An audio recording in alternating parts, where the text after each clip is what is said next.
پھر میرے اور تمہارے آقا صلی اللہ علیہ وسلم ارشاد فرماتے ہیں دوسرا قافلہ، دوسرا ٹولہ جب اپنی قبر سے نکلے گا تو اس کی شکل سور کی طرح اور خنزیر کی طرح ہوگی. خنزیر اور سور کی شکل میں وہ اپنی قبروں سے نکلیں گے. حالانکہ جب ان کو قبر میں رکھا گیا تھا تو ان کے چہرے اچھے بھلے تھے، لیکن اب وہ میدان محشر میں اٹھیں گے تو وہ سور کی شکل اور خنزیر کی شکل لے کر اٹھیں گے. صحابہ بے چین ہو گئے، تڑپ گئے، عرض کیا یا رسول اللہ صلی اللہ علیہ وسلم، جو گروہ، جو ٹولہ، جو قافلہ قبروں سے سور اور خنزیر کی شکل میں اٹھے گا ان کا کیا قصور ہوگا؟ تو میرے آقا فرماتے ہیں ان کا قصور یہ ہوگا کہ وہ نمازوں میں سستی کرتے تھے، وہ نمازوں میں غفلت کرتے تھے. مسلمانوں ذرا سوچو تو صحیح، اپنے نبی کی ہر بات پر یقین ہے، ان باتوں کو کیوں بھول جاتے ہو؟ جس کے کہنے پر اللہ کو ایک مانا، جس کے کہنے پر قرآن کو اللہ کی کتاب مانا، جس کے کہنے پر دین اسلام کو حق مانا. اللہ اس رسول کا فرمان ہے بے نمازی، نماز میں سستی کرنے والا جب اپنی قبر سے اٹھے گا تو سور کی شکل میں اٹھے گا، خنزیر کی شکل میں اٹھے گا. اس پر زیادہ بات نہ کرتے ہوئے ایک روایت آپ کے سامنے پیش کروں. کھلے دلوں کے ساتھ اور کھلی آنکھوں کے ساتھ، کھلے کانوں کے ساتھ سننا. اپنے آپ پہ رحم کر لو، اپنے آپ پہ رحم کر لو. اللہ کے بندو، آخرت کی گھاٹی بڑی مشکل ترین گھاٹی ہے. ہم نے اس کو جتنا آسان سمجھا اتنا آسان نہیں ہے. میرے امام کہتے ہیں اللہ اکبر، پاٹ وہ کچھ دھاریے کچھ زار ہم، یا الہی کیوں کر اترے پار ہم. اپنی ستاری کا یا رب واسطہ ہو نہ رسوا برسرے بازار ہم. اللہ ہمیں فیس بک کے لیے تو وقت ہے، یوٹیوب پر بیٹھنے کے لیے تو وقت ہے، دوستوں کی محفلوں کے لیے تو وقت ہے، بیوی بچوں کے لیے تو وقت ہے، سب کے لیے وقت ہے، رب کے لیے وقت نہیں. سن لو اور اچھی طرح سے سن لو. اللہ حضرت علامہ عثمان ابن حسن رضی اللہ تبارک و تعالیٰ عنہ اپنی کتاب میں لکھتے ہیں، میری بہنوں کی بھی توجہ، اللہ کے حبیب علیہ السلام کا ظاہری دور ہے. آقا علیہ السلام اپنے صحابہ کے جھرمٹ میں جلوگر ہیں. ایسے میں ایک نوجوان روتے ہوئے آتا ہے اور عرض کرتا ہے یا رسول اللہ صلی اللہ علیہ وسلم، میرے ابو کا انتقال ہو گیا، میرے باپ کا انتقال ہو گیا. آقا میرا باپ مر چکا ہے، اس کا انتقال ہو چکا ہے، ہم دیہات کے لوگ ہیں، دیہات میں رہنے والے ہیں. آقا نہ اس کو کوئی غسل دینے والا ہے، نہ اس کو کوئی کفن پہنانے والا ہے. یا رسول اللہ صلی اللہ علیہ وسلم اس لیے میں رو رہا ہوں. میرے آقا نے فرمایا اے ابو بکر اٹھو، اے عمر اٹھو اور دونوں جاؤ اور جا کر کے اس کے دیہات میں پہنچو، اس کے گاؤں میں پہنچو، اس کو غسل بھی دو، اس کو کفن بھی پہناؤ. اللہ اکبر. جب صدیق اکبر، فاروق اعظم، میرے آقا کے دونوں یار شیخین کریمین اٹھے اور دیہات میں پہنچے تو جیسے میت کے قریب گئے غسل دینے کے لیے چہرے سے چادر ہٹائی. چہرے سے چادر ہٹائی تو کیا دیکھا کہ اس کا منہ، میت کا منہ کالے سور کی طرح ہو گیا، کالے خنزیر کی طرح ہو گیا. اللہ اکبر. صدیق و فاروق نے جب یہ منظر دیکھا زار زار رونے لگے، زاروں قطار رونے لگے. ایک قاصد کو اللہ کے رسول صلی اللہ علیہ وسلم کی بارگاہ میں پیش کیا گیا. یا رسول اللہ اس کا چہرہ تو کالے سور کی طرح، کالے خنزیر کی طرح ہو گیا، اس کو کیسے غسل دیں، اس کو کیسے کفن پہنائے. اللہ اکبر. میرے اور تمہارے آقا صلی اللہ علیہ وسلم خود تشریف لائے چل کر کے، اور جب اس کا منہ کالے خنزیر کی طرح دیکھا حضور علیہ السلام بھی رو پڑے. پھر میرے آقا نے دعا کی اور دعا کرنے کے بعد اس کا چہرہ ٹھیک ہو گیا. جب چہرہ ٹھیک ہو گیا تو پھر غسل دیا گیا، کفن پہنایا گیا، نماز جنازہ پڑھی گئی. اور جب جنازہ مکمل ہو گیا تو کسی نے دھیرے سے کہا پہلے تو اس کا چہرہ کالے سور کی طرح، کالے خنزیر کی طرح ہو گیا تھا، اب ذرا دیکھیں تو اس کا چہرہ کیسا ہے. جب دوبارہ چہرہ دیکھا گیا نماز جنازہ کے بعد، جب کفن ہٹایا گیا تو کیا دیکھا لوگوں نے؟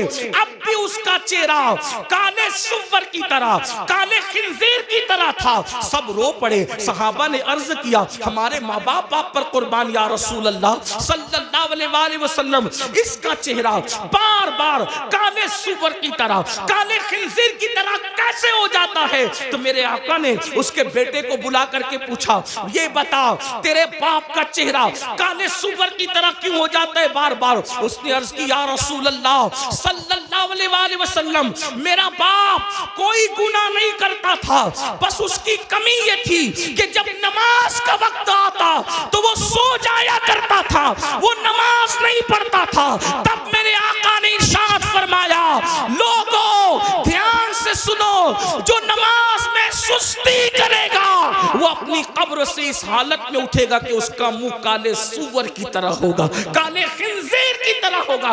بتاؤ چہرے پر پھنسی آ جائے کتنا بے چین ہو جاتے ہو، کسی کے چہرے پہ سفید داغ آ جائے کتنا بے چین ہو جاتا ہے۔ لوگ منہ پہ رومال رکھ کے پھرتے ہیں، اگر اس کو فالج ہو جائے میرا ٹیڑھا منہ لے کر میں کیسے جاؤں، سفید داغ لے کر کیسے جاؤں، پھنسی لے کر کیسے جاؤں۔ اپنے جیسے انسانوں کے سامنے جب یہ عیب لے کر نہیں جاتے، جس کو ڈاکٹر درست کر سکتا ہے وہ عیب لے کر نہیں جاتے۔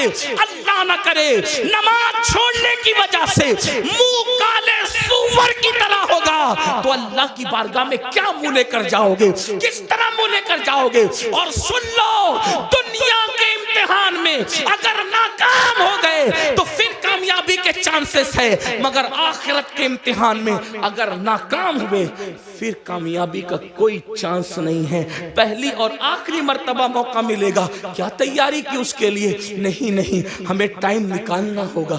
بڑی معذرت کے ساتھ ایک بات اور آپ سے کہوں، آج میری قوم کے دماغ میں ایک خبط ہے، نہیں ہم تو غوث پاک کے ماننے والے، ہم تو غریب نواز کے ماننے، ہم تو اعلیٰ حضرت کے ماننے، ہم تو شاہ برکت اللہ کے ماننے، تو ہمیں کیا ہوگا؟ ہم نے تو زنا کر کے بھی جنت ہی ملنی، ہم نے تو نماز چھوڑ کے بھی جنت ہی ملنی، ہم نے تو پوری زندگی قرآن کو ہاتھ نہیں لگایا، تو کیونکہ ہم ماننے والے کتنے بڑوں کے، جتنے بڑوں کے ماننے والے ان کی بڑائی میں مجھے کوئی شک نہیں۔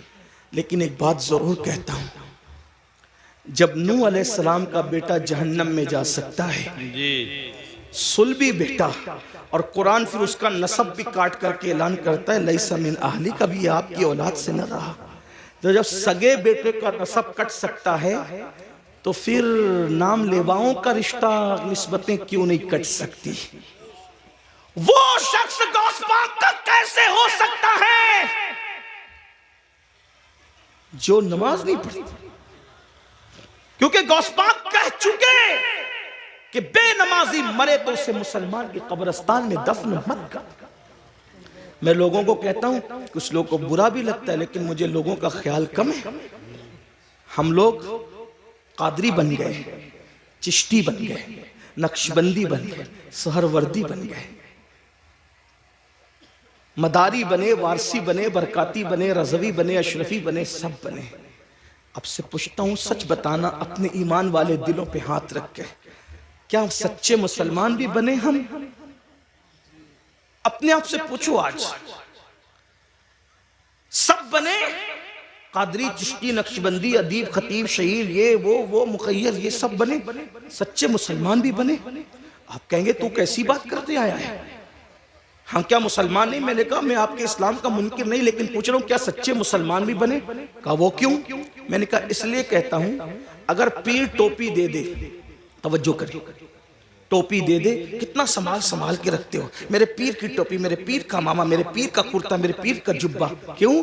کس نے دیا؟ پیر نے تحفے میں دیا، اور پیار اس سے کتنا ہے کہ قبر میں بھی لے جاؤں گا۔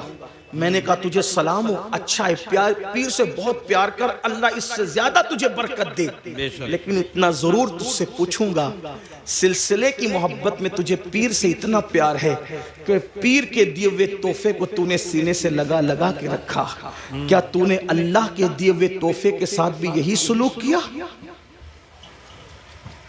جو قدر تجھے پیر کے تحفے کا ہے، جو قدر تجھے استاد کے تحفے کا ہے، کیا اللہ کے تحفے کے ساتھ بھی تو نے ایسا ہی سلوک کیا؟ وہی قدر کی، وہی عزت کی، وہی سینے سے لگا کے رکھا؟ کہا اللہ کا تحفہ کیا ہے؟ میں نے کہا اس کو نماز کہتے ہیں، دیا اللہ نے، اور کن ہاتھوں سے بھیجا؟ کن ہاتھوں سے بھیجا؟ سید المعصومین محمد الرسول اللہ کے ہاتھوں سے بھیجا۔ جس قوم کو پیر کے تحفے کی قدر ہو اور اللہ کے تحفے کی کوئی قدر نہ ہو، تو پھر وہ قوم سچی مومن کیسے ہو سکتی، کامل مومن کیسے ہو سکتی ہے؟ غور کیجئے، دھیان دیجئے اور سن لو، کسی اور کی نگاہ میں مسلمان بننے والا جنت میں نہیں جائے گا، جنت میں اسی نے جانا ہے جو خدا و رسول کی نظر میں مسلمان ہے۔ اپنے آپ کے بارے میں جو بھی تلاش کراش لو، عند اللہ جو مومن ہے، عند الرسول جو مومن ہے، جنت اسی کے لیے ہے۔ اس خوش فہمی میں مت رہنا کہ صرف سنی کہلا کر کے جنت مل جائے گی۔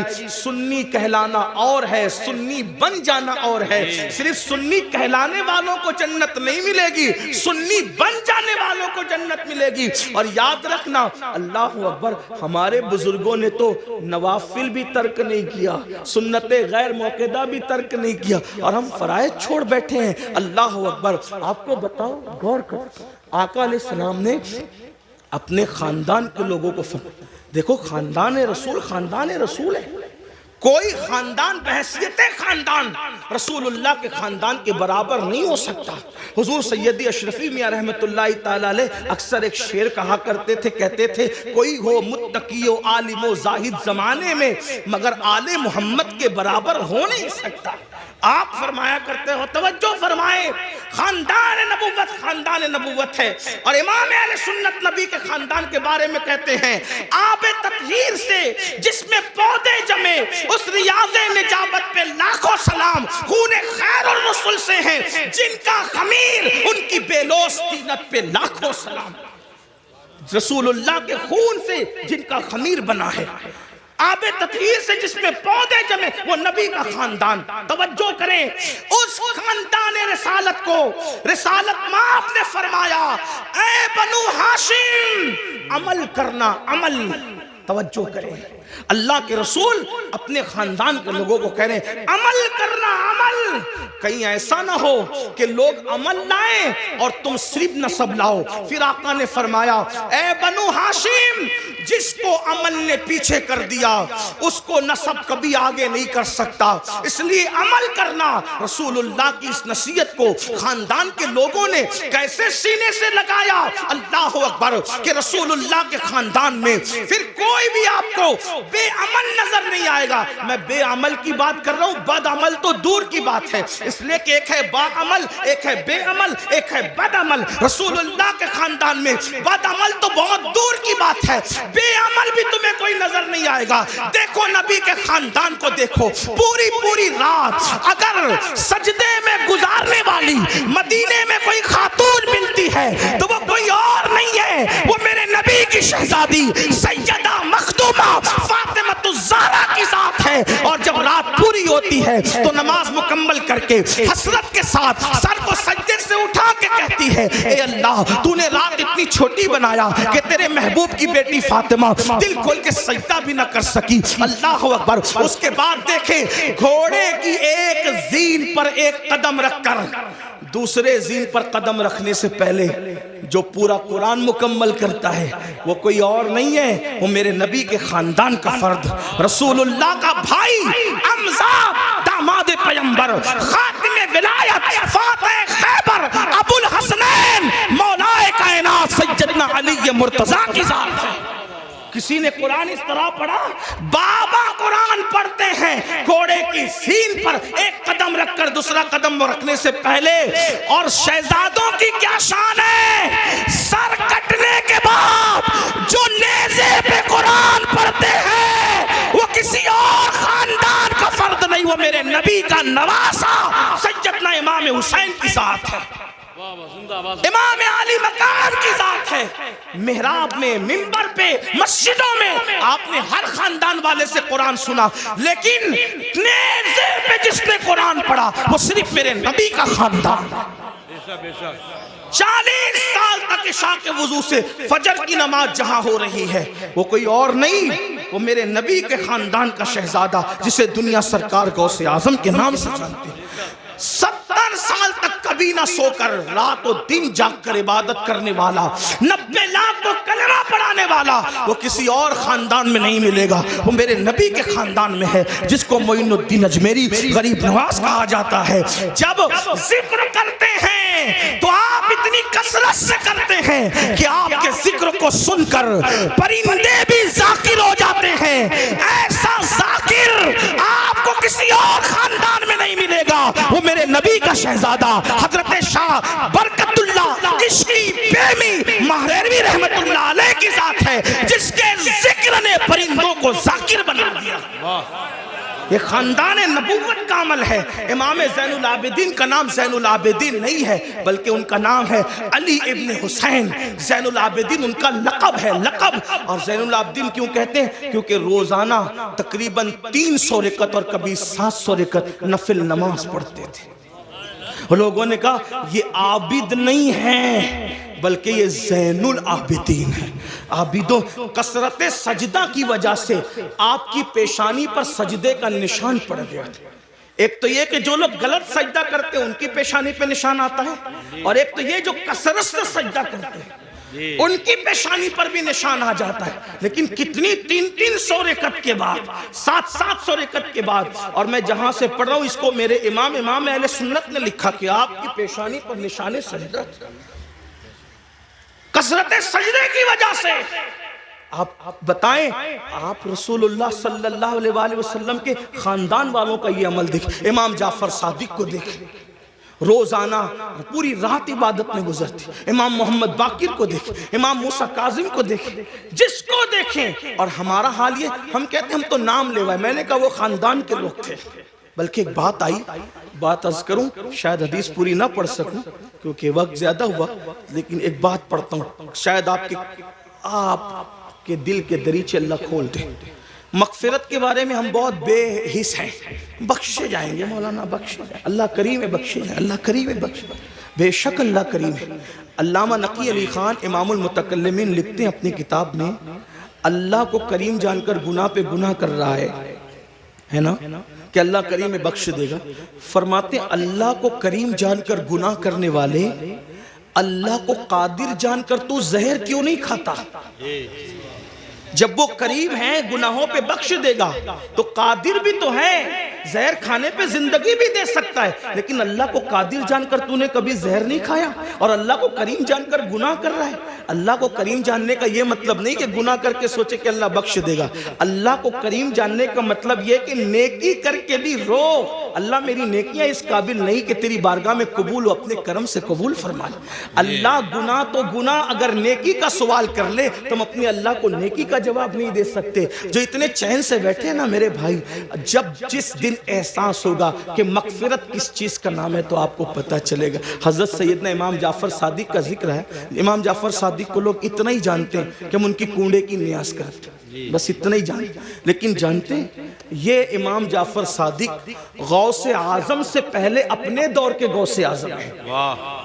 مقام غوثیت کبریٰ پر فائز امام جعفر صادق. کون امام جعفر صادق؟ جن کی جوتیاں امام اعظم ابو حنیفہ جیسے لوگ سیدھا کرتے تھے. اور امام اعظم کہتے ہیں کہ اگر 2 سال نہ ہوتے امام جعفر صادق کی صحبت کے تو نعمان ہلاک ہو گیا ہوتا.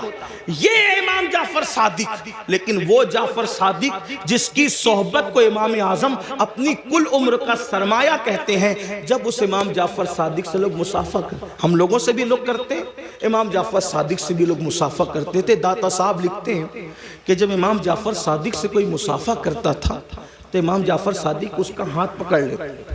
دھیان دینا, توجہ کرنا, غور سے سننا اور پھر سوچنا اس پر کہ ہم کہاں ہیں. امام جعفر صادق جس کے نسب میں کسی کو کوئی اختلاف نہیں, جی اتنا مضبوط سلسلۃ الذہب ہے کہ جعفر صادق بیٹے ہیں امام محمد باقر کے, وہ بیٹے امام زین العابدین کے, وہ بیٹے امام حسین کے, اور وہ بیٹے ہیں حضرت مولا علی کے, اور وہ شوہر سیدہ فاطمہ کے, اور وہ شہزادی رسول اللہ کی. یہ سلسلۃ الذہب ان کا نسب نامہ ہے. ہاں, اب امام جعفر صادق سے کوئی مصافحہ کرنے آتا تو آپ اس کا ہاتھ پکڑتے اور ہاتھ پکڑ کر فرماتے وعدہ کر کہ اگر قیامت میں تیری بخشش ہو گئی تو تو اللہ کی بارگاہ میں میری سفارش کرنا کہ اللہ جعفر صادق کو بخش دے, اس کو معاف کر دے. توجہ کریں, اگر اس اسٹیج پر یہ جو بڑے بڑے علماء مفتیان کرام سادات کرام بیٹھے ہیں، مفتی آفاق صاحب کے صاحبزادے ہیں اور بھی علماء ہیں، اگر کوئی کسی عام آدمی کا ہاتھ پکڑ کے کہے کہ اگر تیری بخشش ہو گئی تو میری سفارش کر دینا، مغفرت میری کروا دینا، تو وہ کہے گا کہ حضرت یہ کیسی بات کر رہے ہیں آپ لوگ اللہ والے لوگ ہیں، ہم عوام میں سے ہیں، ہماری نہ غسل ہے صحیح ہے، نہ ہماری طہارتیں صحیح ہے، نہ ہمارے نماز پڑھنے کا طریقہ آتا ہے، آپ ایسی کیسی بات کر رہے ہیں؟ اب جب یہ ممبر پہ بیٹھے ہوئے اللہ والے کسی سے یہ بات کریں تو تعجب ہوگا، چہ جائے کہ امام جعفر صادق ایسا سید جس کی غلامی امام اعظم جیسے لوگ کریں، وہ جو ہے علم کے معاملے میں ان جیسا ان کے دور میں کوئی نہیں تھا، تقوی کے معاملے میں ان جیسا کوئی متقی نہیں تھا، عبادت کے معاملے میں ان جیسا کوئی عابد ان کے دور میں نہیں تھا، اور وہ لوگوں کا ہاتھ پکڑ کے کہتے وعدہ کرو کہ اگر تمہاری بخشش ہو گئی تو تم میری سفارش کرنا، میری مغفرت کروانا، میری سفارش کرنا، شفاعت کرنا۔ اور لوگ پلٹ کے کہتے امام آپ تو سید ہیں، سید آپ تو سید آل رسول ہیں، ہم آپ کی کیا سفارش کریں گے، آپ کے نانا شفیع المذنبین ہیں۔ تو امام جعفر صادق روتے ہوئے جواب دیتے رونا تو یہی ہے کہ ہم سید ہیں۔ توجہ کریں، کہتے رونا تو یہی ہے کہ ہم سید ہیں، کیونکہ ہم اس بات سے ڈرتے ہیں کہ ہمارے نانا کو ہم منہ کیا دکھائیں گے، نانا کو منہ دکھانے کی ہمت نہیں ہے قیامت کے دن۔ یہ حال ہے ان کا جن کی سیادت پر، امامت پر، قیادت پر، تقوی پر، زہد پر پوری امت کا اتفاق ہے، وہ قیامت کے دن سے اتنے لرزہ بر اندام ہے۔ اور یہاں جنہیں غسل بھی نہیں آتا، وضو بھی نہیں آتا، جمعہ کی 2 رکعت پڑھ کے مسجد سے ایسے بھاگتے ہیں جیسے اسکول سے چھٹی ہونے پر اسکول کے بچے بھاگتے ہیں، یہ حالت ہے۔ اور اس کے بعد ہم جنت کے ٹھیکیدار بنے، مولانا ہم جنت میں نہ جائیں گے تو کون جائے گا؟ بڑی معذرت کے ساتھ وہاں پھر دیکھا جائے گا کہ کیا ہوگا، اور وہاں پچھتانے سے کام نہیں چلے گا۔ آج لے ان کی پناہ، آج مدد مانگ ان سے، پھر نہ مانیں گے قیامت میں اگر مان گیا۔ آج راتوں کو ضائع کرنے والوں، آج راتوں کو فضول گزارنے والوں، وقت کو برباد کرنے والوں، یہ زندگی کا قیمتی سرمایہ اللہ نے پہلی اور آخری مرتبہ دیا ہے، خدا کے لیے اس کو ضائع نہ کرو، اس کو فضول برباد نہ کرو، ورنہ موت کی بات پچھتانا ہوگا۔ موت کے بعد سوائے پچھتانے کے کچھ ہاتھ نہیں آئے گا، لیکن اس دن کا پچھتانا اللہ اکبر کوئی فائدہ نہ دے گا۔ اس کے بعد میرے اور تمہارے آقا صلی اللہ علیہ وآلہ وسلم فرماتے ہیں کچھ لوگ ایسے ہوں گے اللہ اکبر جب وہ اپنی قبروں سے اٹھیں گے، یہ تیسرا گروپ ہے، یہ تیسرا ٹولہ ہے جو اپنی قبروں سے اٹھیں گے، اس حالت میں اٹھیں گے کہ ان کے پیٹ پہاڑوں کی جیسے بڑے بڑے پیٹ ہوں گے، اور ان کے پیٹوں کے اندر سانپ، بچھو اور آگ دہک رہی ہوگی۔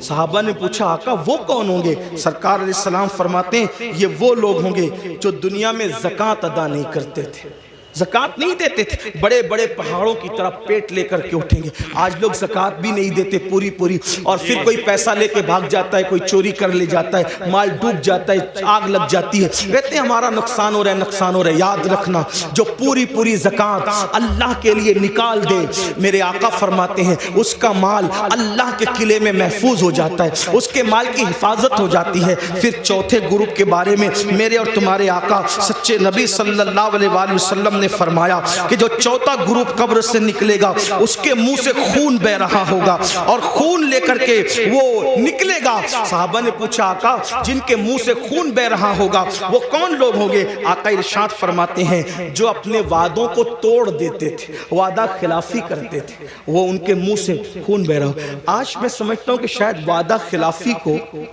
گناہ بھی نہیں سمجھتے لوگ۔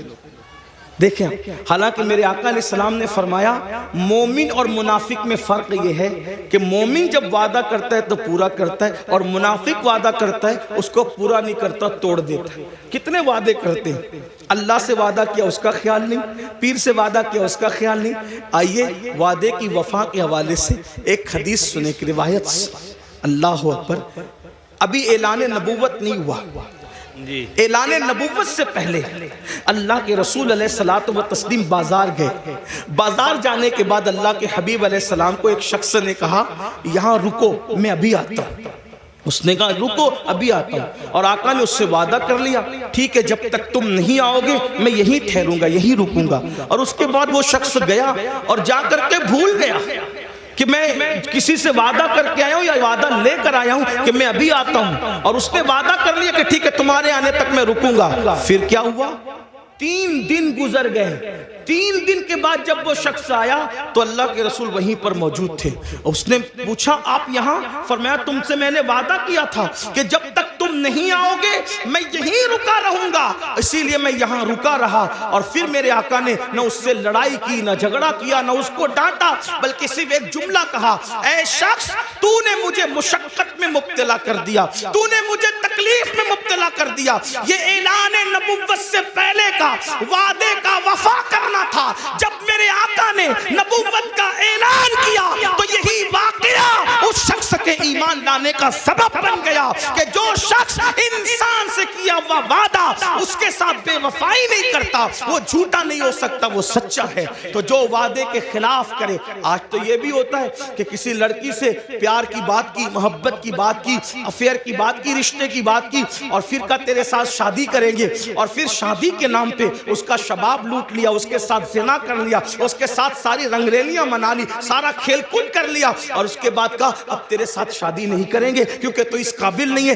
تیرے اندر یہ عیب ہے، یہ عیب ہے، یہ عیب ہے. یاد رکھنا کسی پہ ظلم کرنے والوں اچھی طرح یاد رکھنا، پہلی بات تو افیئر کرنا جائز نہ تھا، پہلی بات تو ناجائز تعلقات کرنا جائز نہ تھے، پہلی بات تو کسی لڑکی سے دوستی کرنا جائز نہ تھی، اور اگر کی تھی اور وعدہ کیا تھا اللہ اکبر تو زنا اور اس کے ساتھ تنہائیاں جائز نہ تھی. اللہ اکبر. اب اس کا شباب لوٹ کر اس میں عیب نکال کر اس کو چھوڑ کر ایسے بھاگتے ہو جیسے پھولوں کا رس چوس کر کے بھورا بھاگ جاتا ہے، دوبارہ ادھر کا رخ نہیں کرتا. تتلیاں پھولوں کا رس چوس کر دوبارہ ادھر کا رخ نہیں کرتی. کسی کے شباب سے کھلواڑ کر کے، کسی کے حسن سے کھلواڑ کر کے، کسی کی آبرو سے کھلواڑ کر کے پھر اس کو چھوڑ کر نئے شکار کی تلاش میں جانے والوں، جان بوجھ کر کے کسی کی آبرو کے ساتھ سودا کرنے والوں، سنو اللہ کے حبیب علیہ السلام ارشاد فرماتے ہیں، فقیہ ابو اللہ سمرقندی اپنی کتاب میں لکھتے ہیں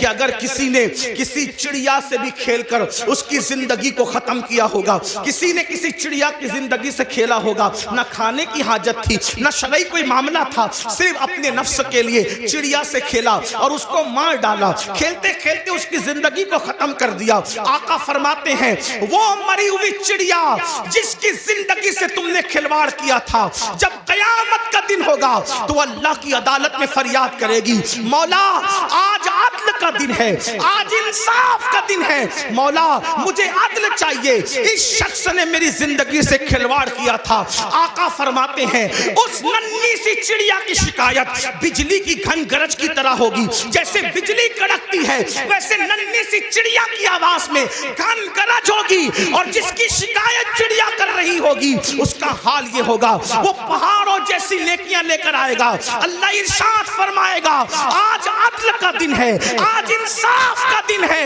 اور پھر میرا اللہ فرمائے گا جس نے چڑیا کی زندگی سے کھلواڑ کیا آج اس کی نیکیاں نہیں دیکھی جائے گی، اس کو منہ کے بل گھسیٹتے ہوئے جہنم میں ڈال دیا جائے. آپ سے پوچھنا چاہتا ہوں، نفس کے پجاریوں سے پوچھنا چاہتا ہوں، نفسانی خواہشات میں ڈوبے ہوئے انسانوں سے پوچھنا چاہتا ہوں، اگر کسی چھٹاک بھر کی چڑیا کی زندگی سے کھیلا ہوگا تو پہاڑوں جیسی نیکیاں رد ہو جائے گی اور انسان جہنم کا ایندھن بنے گا. جس نے لڑکیوں کی زندگی سے کھیلا ہوگا، آبرو سے کھیلا ہوگا، اس کا انجام کیا ہوگا؟ اللہ کے بندو یہ دنیا ہی سب کچھ نہیں ہے، یہ دنیا کی رنگریلیاں ہی سب کچھ نہیں ہے، یہ دنیا کے مزے اور مستی سب کچھ نہیں ہے، یہ دنیا کا عیش و آرام سب کچھ نہیں ہے. اس دن کے بارے میں ڈرو جس دن کے بارے میں قرآن کہتا ہے یوم یقوم الروح والملائکہ صفا لا یتکلمون الا من اذن. اس دن جبریل امین اور سارے فرشتے اللہ کی ہیبت سے کانپتے ہوں گے، کسی میں کلام کرنے کی جرات نہیں ہوگی. اس دن اپنا کیا ہوگا؟ جس دن انبیاء کی زبان پہ نفسی نفسی ہوگا اس دن اپنا کیا حال ہوگا؟ اس لیے لوگ لڑکیوں کی زندگی سے تو کھیلتے ہیں، خود کی بیوی کا اگر سالن میں نمک زیادہ ہو جائے تو طلاق دے دے. مارے پیٹے، یاد رکھنا، اچھی طرح یاد رکھنا، یہ دنیا ہے، یہاں عیش کرنے، آرام کرنے، ظلم کرنے نہیں بھیجا۔ قرآن کہتا ہے الذی خلق الموت والحیات لیبلوکم ایکم احسن عملا، کہ اللہ نے زندگی اور موت کو اس لیے پیدا کیا کہ اللہ تمہیں آزمائے کون تھوڑی سی زندگی کو پا کر اچھا عمل کرتا ہے۔ اس کے بعد اب یہ آخری بات تذکر کروں گا، اس کے بعد بات پوری کر لیں گے، اس لیے کہ وہ 12 لوگوں کا ذکر کرنے جائیں گے تو شاید رات کے 3 بجیں گے، اور میری عادت ہے اس سے پہلے کہ لوگ ذکر الہی سے اکتا جائے ہمیں اپنی بات مکمل کرنی چاہیے، اور لوگ کہیں چپ ہو جاؤ، اس سے پہلے ہمیں خود ہی چپ ہو جانا چاہیے۔ یہ آداب محفل بھی ہے اور یہ شرافت کی نشانی بھی ہے۔ تو میں اسی پہ بات پوری کروں گا، پھر کسی دن موقع ملا انشاءاللہ تو یا تو آج کل تو بیانات یوٹیوب پر آتے ہی رہتے ہیں، کسی بھی جگہ مکمل ہو جائے گی تو آپ تک پہنچی جائے گی انشاءاللہ۔ یہ 5ویں بات ہے، لیکن اس کو دھیان سے سنیں، اور یہ آخری بات ہے آج کی محفل۔ اللہ کے رسول علیہ السلام فرماتے ہیں 5واں ٹولہ جب قبر سے نکلے گا تو ان کے جسم سے مردار کی بدبو آئے، مردار کی بدبو، اور وہ مردار کی بدبو لے کر کے اپنے قبر سے اٹھیں گے۔ صحابہ نے پوچھا حضور وہ کون ہوں گے؟ آقا فرماتے وہ لوگ ہوں گے جو دنیا میں چھپ چھپ کر گناہ کرتے، تنہائی میں گناہ کرتے، پوشیدہ طور پہ گناہ کرتے، لوگوں کے سامنے نیکیاں اور تنہائی میں گناہ۔ ایسے لوگوں کے لیے اللہ فرماتا ہے جو لوگوں کے سامنے نیکی کر کے تنہائی میں گناہ کریں میں ان کے ساتھ اعلان جنگ کرتا ہوں۔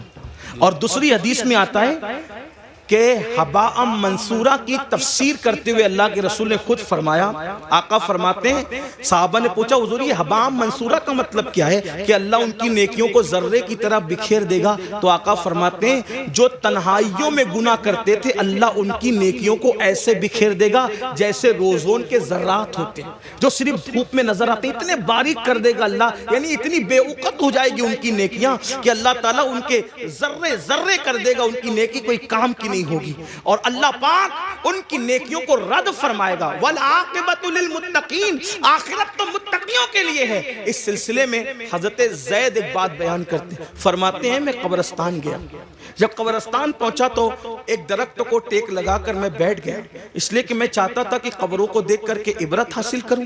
ایسے میں ٹیک لگا کے بیٹھ گیا تو میں نے کیا دیکھا، میری آنکھ لگ گئی، آنکھ لگی تو دل کی آنکھیں بیدار ہوئی، میں نے خواب دیکھا کہ لوگ اپنی اپنی قبروں سے اٹھ رہے ہیں، کسی کے اجلے لباس ہیں، کسی کے میلے لباس ہیں، کوئی کیسا ہے کوئی کیسا ہے، لیکن ایک شخص کو میں نے دیکھا جب وہ اس کی قبر سے اٹھا، اس کی قبر سے تو ایک آسمان سے آگ کی چین زنجیر آئی اور اس کے حلق میں ڈالی گئی، اور وہ اس کے حلق سے گزرتے ہوئے پیٹ اور پیٹ کے بعد پھر نیچے کے مقام سے وہ زنجیر نکل گئی، اور وہ چیخ رہا تھا، چلا رہا تھا، اور چیختے چلاتے کہتا تھا مجھ پر یہ کیا عذاب ہو رہا ہے؟ کیا میں نماز نہیں پڑھتا تھا؟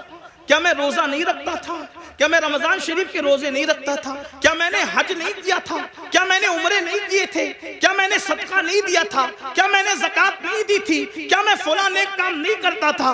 غرض کہ وہ اپنی ساری نیکیوں کو گنائے گا گنائے گا گنائے گا، اس کا مطلب وہ گنہگار نہیں تھا، وہ نیکوکار تھا، اس لیے وہ وہاں بھی نیکیوں کو گنائے گا۔ حضرت زید کہتے ہیں جب وہ اپنی نیکیوں کو گنا رہا تھا تو غیب سے آواز آئی بندے تو ساری نیکیاں کرتا تھا، لیکن جب تو اکیلے میں اور تنہائی میں ہوتا تھا تب تو گناہ کرتا تھا، اللہ سے نہیں ڈرتا تھا، تو جس نے تنہائی کے اندر گناہ کیا اللہ نے اس کی نیکیوں کو ضائع کر دیا۔ آپ سے پوچھتا ہوں اللہ کے بندو، نرم نرم گدوں پہ لیٹ کر رات کی تنہائیوں میں چار دیواری میں کیا دیکھتے ہو؟ کون کیا دیکھتا ہے مجھے نہیں پتا، لیکن اپنے آپ میں ڈوب کر کے سوچو، وہ گندی فلمیں، وہ گندے مناظر، وہ گندی تصویریں رند کی رند رہے، ہاتھ سے جنت نہ گئی۔ جو تنہائیوں میں گناہ کرتے ہیں اور لوگوں کے سامنے نیکیاں کرتے ہیں قبروں سے اٹھیں گے تو ان کے بدن سے مردار کی بدبو ہوگی، اللہ ان کے ساتھ اعلان جنگ کرتا ہے، ان کی نیکیوں کو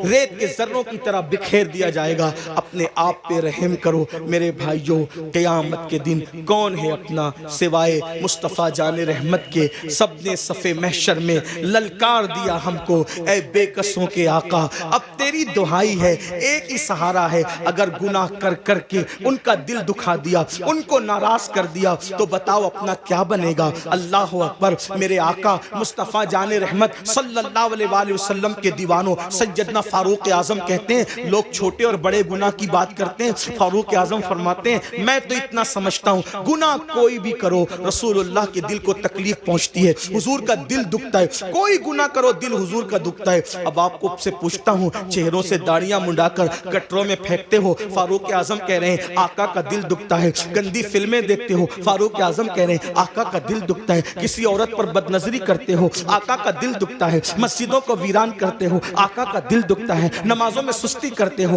آقا کا دل دکھتا ہے، کسی مومن کو گالی دیتے ہو، آقا کا دل دکھتا ہے۔ اتنا رسول اللہ کا دل قبر انور میں دکھاؤ گے اور اس کے بعد میدان محشر میں جب شفاعت کی بھیک لینے کے لیے ان کی بارگاہ میں پہنچو گے، اللہ نہ کرے اگر انہوں نے منہ پھیر لیا اور منہ پھیر کر کے یہ کہا او منافق جھوٹے، مجھ سے عشق کا دعویٰ کرتا تھا اور میرے دل کو چھلنی چھلنی کرتا تھا، میرے دل کو دکھاتا تھا، میرے دل کو تکلیف پہنچاتا تھا۔ بتاؤ بھائیو، جب سب نے للکار دیا ہوگا تو اسی آمنہ کے لال کا سہارا ہوگا، میرے آقا علیہ الصلوۃ والتسلیم کی شفاعت ہوگی۔ اگر وہ بھی منہ پھیر لیں، حالانکہ ان کے کرم سے ایسی امید نہیں ہے، لیکن ان کی مزاج کی نزاکت بے چین بھی کرتی ہے۔ حضرت جگر مراد آبادی نے کہا تھا کہ اس امت آسی سے نہ منہ پھیر خدایا، نازک ہے بہت غیرت سلطان مدینہ۔ میرے آقا کی غیرت بہت نازک ہے، کتنی نازک ہے اتنا اندازہ کر لے۔